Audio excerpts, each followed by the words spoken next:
So this is the start of the Waterfall Trail, which you're going to take to the Danielson Monument Trail, which then goes to the Fossil Trail. But for now, we're taking about 0.5 miles to the Danielson Monument Trailhead. So we're now in Boney Mountain State Wilderness. Here we're going to take another 0.1 mile on the Waterfall Trail. And then you're going to take a right turn, which is unmarked, onto the Danielson Monument Trail, which will go uphill and lead to the Fossil Trail. So to complete the entire Boney Fossil loop from the Fossil Trailhead would be about 7.3 to 7.5 miles, but I did not complete the loop and ended up turning around midway through because it was extremely hot and strenuous. The actual hike would be manageable, but I would recommend doing this on a partly cloudy day or at least a cooler sunny day than I did. So this is the unmarked right turn off the Waterfall Trail to start uphill on the Danielson Monument Trail towards the Fossil Trail. The Danielson Monument Trail section is the first uphill portion of this hike before you reach the Fossil Trailhead, and after that there will also be much more elevation gain. So on the Danielson Monument Trail, this is going to be about 1.6 miles uphill. It's 1.6 because it's minus the last 0.3 miles to get to the cabin, because we're taking a right for the Fossil Trail at that point. Despite the extreme drought that's in most of California right now, especially Southern California, there were actually a surprising amount of still alive wildflowers and native grasses around the Danielson Monument Trail. The trail is also surrounded by many fast-growing grasses and plants such as mustard, and this made it difficult to pass in some areas due to it being slightly overgrown. I only hiked about 7 miles to partway through the Boney Fossil Trail loop, but if you continue to hike, you will actually see some fossils in the rock on the ground.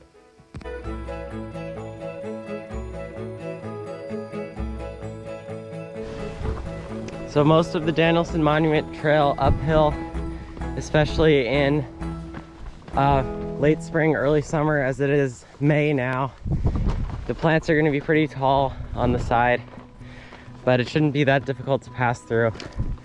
And the majority of the plants along this trail are just mustard, grass, and California sagebrush.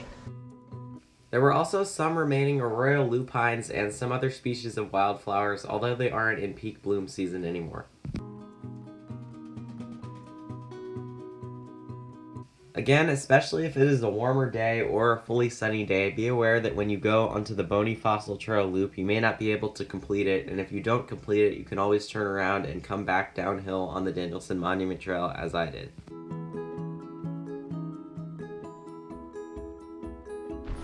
So on the beginning of the Waterfall Trail, we did see a rattlesnake come out onto the trail, so definitely be careful and watch out for those as you're doing this hike.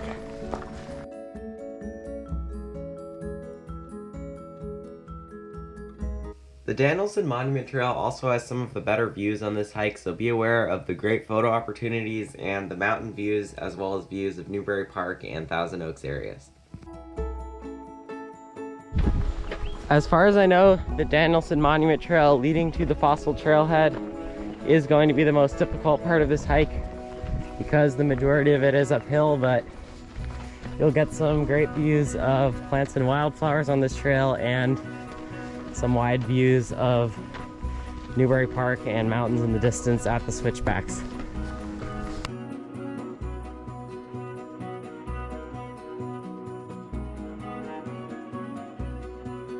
So even though most of this trail isn't shaded and it will be hard to find a shaded area to take a break, it's definitely great to stop at some of these switchbacks because there's usually a cool breeze coming in from the direction of the ocean here, which will be nice.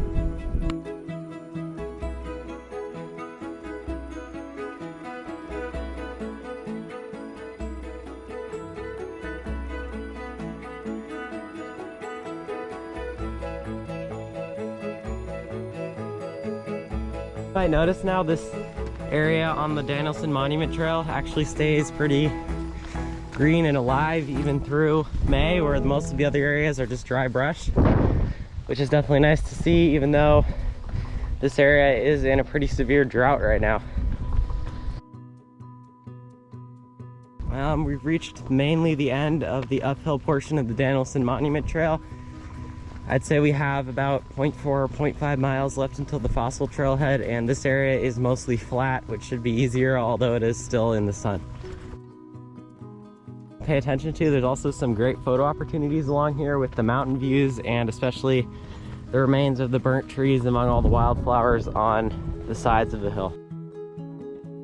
Just before the Fossil Trailhead, you'll also have to pass through some more mustard grass covering the trail, but this area also has some great photo opportunities of the mountains near Danielson Monument and rock formations in the distance, as you can see.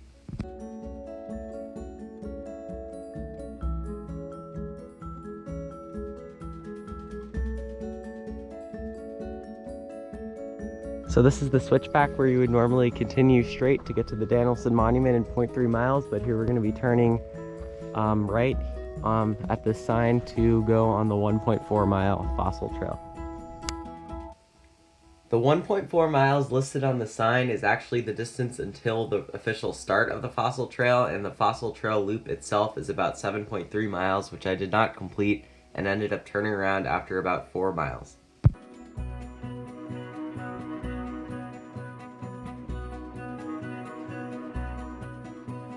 Continuing towards the Fossil Trail loop, there are also some nice shaded areas, as you can see here. After leaving the Danielson Monument Trail, there is another long uphill section before the trail begins downhill.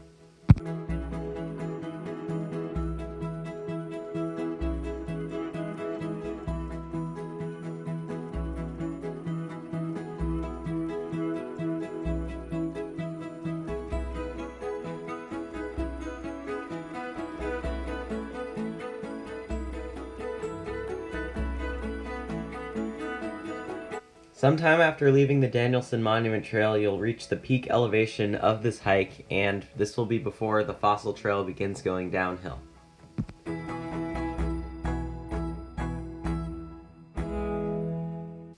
As with the Danielson Monument Trail, the vast majority of the Fossil Trail loop and the trail leading to it is not shaded, but there will be some nice views and wildflowers to see along the way.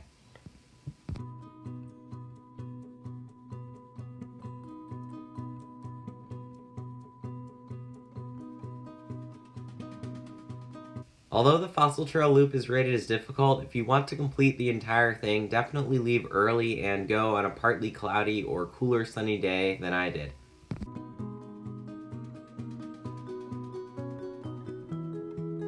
The majority of the Fossil Trail and trail leading up to it is at a higher elevation than the Danielson Monument Trail and is also much drier with less wildflowers and green vegetation along the sides.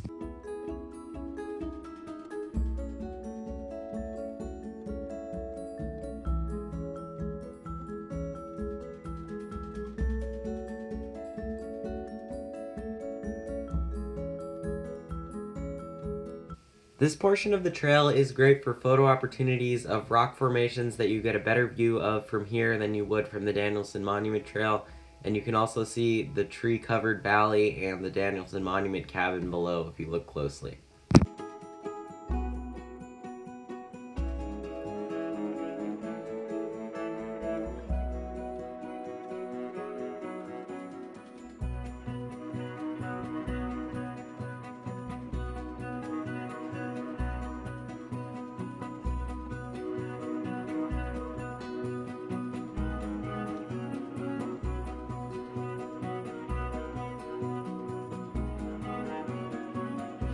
So for this part of the trail is pretty wide, it's mostly uphill, and there are tons of flies, so definitely be aware of that.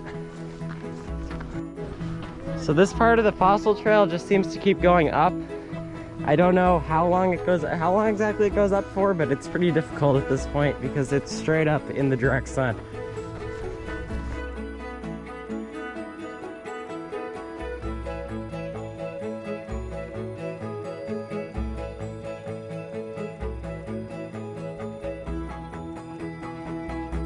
So it appears that this section of the uphill, at least on the Fossil Trail, has finally ended.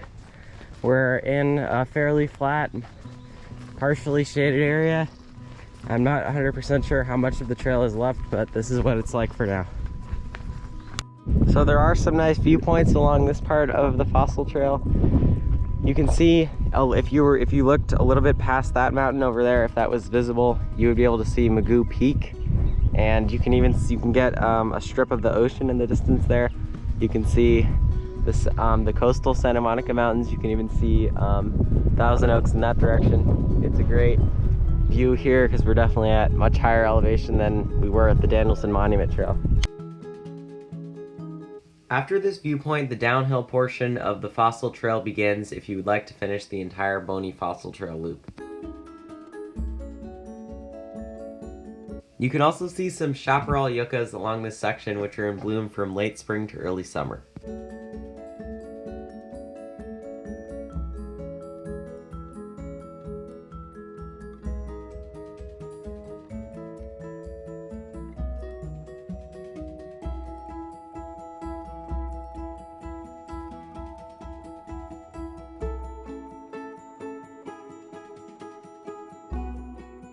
So at this point on the Fossil Trail, it's partially shaded and it even starts going downhill slightly.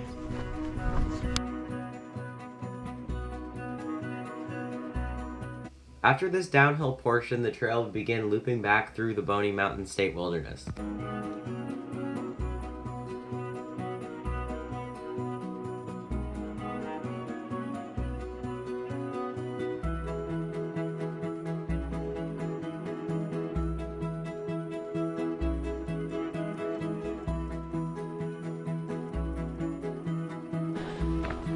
So this is partway through the Fossil Trail, or the Boney Fossil Loop. This trail loop is about 7.4 miles with around 1,800 feet of elevation gain, which I think we've already done most of as it's continuing to go downhill here. And I'd say it's fairly difficult.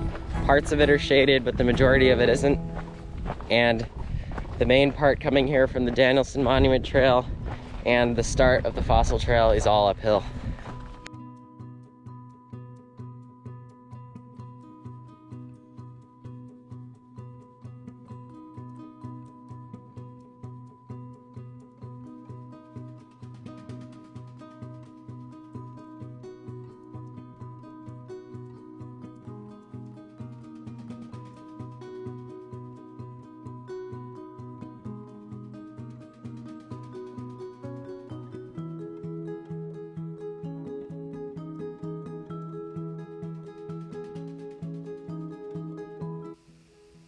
I did decide to turn around to go back towards the Danielson Monument Trail a little bit after this point, but be aware that if you do, you will need to come up about 2 miles uphill on the Fossil Trail until you get to the flat section that leads back to the Danielson Monument Trail.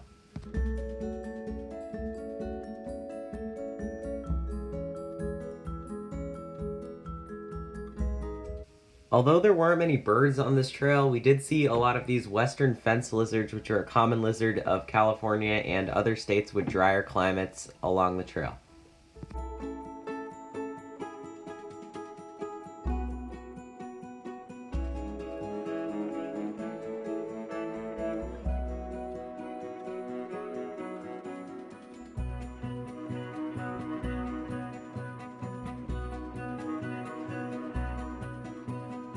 So from this area, you get a nice wide view of some of the trails that we've already taken. You can see the parking area far in the distance there along the road, but we're not exactly sure where this trail is going to loop around back to the entrance now. So far we haven't actually seen any fossils on this trail, and no flat rocks where the fossils supposedly are, but there are some nice plants, including the chaparral yucca and lots of other wildflowers here. I later found out that to actually see the fossils in the rock on the ground, you need to continue farther along the Boney Fossil Loop, which we did not do because of the heat and strenuous hiking. And we did turn around this point and continue back uphill on the Fossil Trail to the Danielson Monument Trail to get back to the entrance. So that's the end of this video for now. Thanks for watching.